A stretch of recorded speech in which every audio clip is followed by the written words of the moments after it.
Good morning guys, स्वागत है वक्त टाइप पर। और आज हम लोग कंटिन्यू करते हैं with subtraction of two vectors. हम लोग ने लास्ट क्लास में जाना एडिशन कैसे करते हैं दो वेक्टर्स का, उसके बारे में बेसिकली हम लोग ने मैग्नीट्यूड और डायरेक्शन के बारे में पढ़ा कि वो सब हम लोग कैसे निकालते हैं, डिराइव कैसे करते हैं। ये अगर वेक्टर्स अगर सब्ट्रैक्ट की बात की जाए, मतलब v1 माइनस v2, उसके लिए हम लोग के लिए कौन सा एजेंडा अप्लाई होता है, वही आज हम लोग इस वीडियो में जानेंगे। ठीक है, ऑलराइट, हम लोग स्टार्ट करते हैं गाइस। ओके, तो आप लोगों को गाइस सिर्फ एक बेसिक कॉन्सेप्ट से हम दिमाग में रखना है, उससे उससे ही फॉलो अप करना है कि अगर हम लोग v1 vector minus v2 vector लिख रहे हैं ना, that is nothing but equal to v1 vector plus of minus v2 vector. ठीक है, यही हम लोग का बेसिक जो पीछे का थ्योरी है वो रहेगा, और इसी पे बेस हम लोग करके आज इस सब्ट्रैक्शन ऑफ वेक्टर्स को सीखेंगे। ठीक है, यानी कहने का मतलब हम लोग इस केस में भी क्या कर रहे हैं, इस केस में भी हम लोग एडिशन ही कर रहे हैं, वेक्टर्स को ऐड ही कर रहे हैं। उनको सब्ट्रैक्ट करने के लिए हम लोग उसके नेगेटिव वेक्टर्स में पहले वेक्टर को ऐड कर दे रहे हैं, यही इसका बेसिक कॉन्सेप्ट है। और इस वेक्टर को उस तरह से रिप्रेजेंट किया जाएगा। कहने का मतलब, मान लीजिए हमारे पास दो वेक्टर्स है v1 एंड v2। ठीक है, एक वेक्टर इस तरफ पॉइंट कर रहा है v1। ठीक है, v1 वेक्टर ऐसे है, और दूसरा वेक्टर है v2 वेक्टर। ठीक है, ये दूसरा वेक्टर है। तो इनको अगर सब्ट्रैक्ट करना है तो इसके पीछे का थ्योरी होगा कि अगर ये प्लस v2 वेक्टर है, इसका मतलब माइनस v2 वेक्टर किस तरफ आएगा, इस तरफ आएगा, सेम लेंथ का। ठीक है, अंडरस्टूड। यानी हमारा ये ओरिजिनल वेक्टर था प्लस v2, तो माइनस v2 वेक्टर इस तरह से रिप्रेजेंट करेंगे। और यही दोनों वेक्टर्स का अगर हम लोग रिजल्टेंट निकाल लें, तो क्या वो उनका रिजल्टेंट सिंपली इन दोनों के एडिशन के बराबर होगा? बिल्कुल होगा, है ना। v1 माइनस v2 वेक्टर का resultant, that is these two ticks का रिजल्टेंट। ऑलराइट, तो हम लोग के पास ओरिजिनल केस क्या था कि अगर v1 v2 साथ में अपना एंगल क्या बना रहा था ओरिजिनल केस में, वो था थीटा, जो हम लोग ने एडिशन के केस में पढ़ा था। और इनका मैग्नीट्यूड वाज गिवन बाय, ठीक है, मैग्नीट्यूड हम लोग दिया जाता था ऐसे, रिजल्टेंट वेक्टर आर, इस लेट से आर एडिशन लिखते हैं। आर एडिशन क्या हो जाएगा, वो हो जाएगा root over v1 square plus v2 square plus 2v1 v2 cos theta. और हम लोग का दूसरे केस में क्या था, जो हम लोग का एंगल साइड था, हम लोग tan अल्फा, दैट इज जो एंगल बन रहा था between resultant as well as the second vector, वो आ रहा था कितना, v2 का sin theta by v1 plus v2 cos theta. आप लोग को क्या करना है, अब इसी को हम लोग को r सब्ट्रैक्शन के केस में देखना है। तो हम लोग के पास अगर ये न्यू केस है v1 प्लस v2 वेक्टर, तो इन दोनों के बीच का अब एंगल क्या है ना। अभी पहले का एंगल थीटा था v1 vector plus v2 vector वाले में, और v1 और माइनस v2 वेक्टर्स में इनका बीच का एंगल क्या है, वो होगा, जैसे हम लोग ऑलरेडी सिखाएगा, इसके वेक्टर्स के बीच का एडिशन, ये एंगल कब निकाल कैसे निकालते हैं, उन दोनों का जो बेस है, उनका जो पॉइंट होता है वो एक तरफ होना चाहिए, है ना। जो इनिशियल पॉइंट होता है वो एक ही तरफ होना चाहिए, उसके बीच का एंगल को थीटा बोलते हैं। यहाँ पे क्या है, यहाँ पे एक एरो है, यहाँ पे दूसरा एरो इस तरफ है, यानी इसको हम लोग को करना होगा एक्सटेंड। तो हम लोग का v1 वेक्टर अब बन चुका है कुछ ऐसा। ठीक है, ये v1 वेक्टर है, और ये अपना माइनस v2 वेक्टर है। यानी बेसिकली हम लोग को इन्हीं दो वेक्टर्स को कंसिडर करना है, और इनके बीच का एंगल हम लोग को अब देखना है। तो अगर हम लोग को पूरा एंगल यहाँ से यहाँ तक का बेसिकली 180 डिग्री पता है ना। मैं दूसरे कलर से बताता हूँ। ठीक है, अगर हम लोग को टोटल एंगल यहाँ से यहाँ तक के बीच का 180 डिग्री पता है, करेक्ट, यहाँ से यहाँ तक कितना एंगल है टोटल, पाई, पाई मतलब 180 डिग्री। तो इनफैक्ट सिर्फ ये एंगल कितना हो जाएगा, ये एंगल हो जाएगा पाई माइनस थीटा, करेक्ट है। और v1 वेक्टर तो ऐसा ही रहेगा, v2 वेक्टर ऐसे ही रहेगा, माइनस v2 वेक्टर, और इनके बीच का हम लोग को रिजल्टेंट निकाल देना है।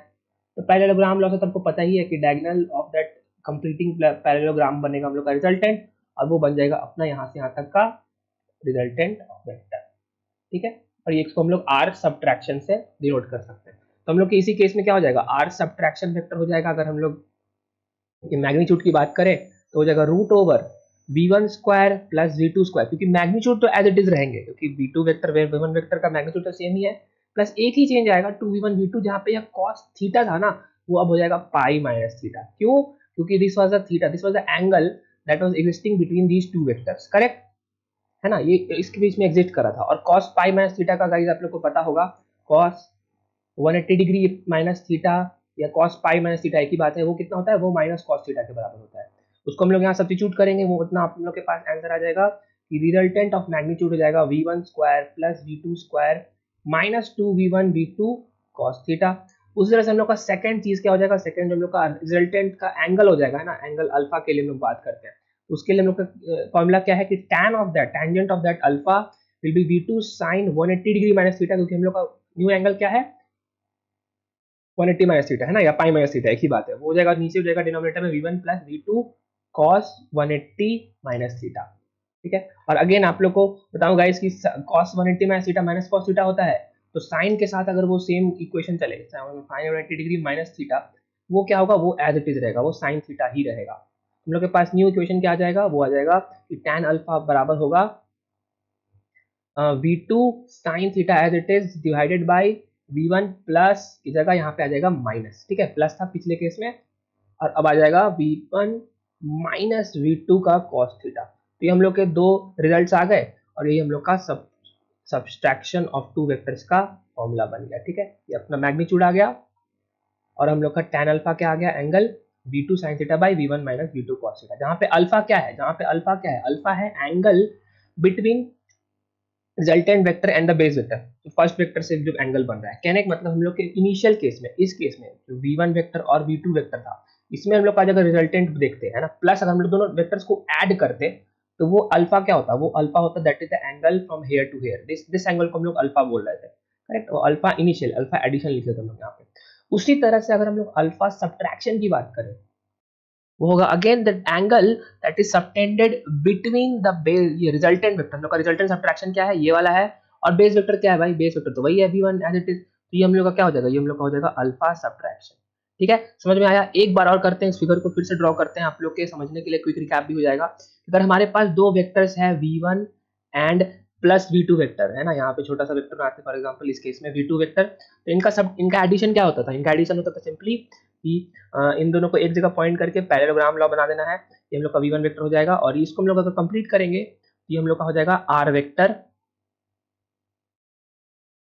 r addition is equal to what, v1 plus v2। ठीक है, उसी तरह से अगर हम लोग सब्ट्रैक्शन करते हैं, सब्ट्रैक्शन के लिए हम लोग को इसी v2 को पीछे तरफ एक्सटेंड करना है, क्योंकि ये प्लस v2 है, तो इसको जैसे हम लोग अपोजिट 180 डिग्री में पीछे करेंगे, सेम मैग्नीट्यूड के साथ हो जाएगा माइनस v2 वेक्टर।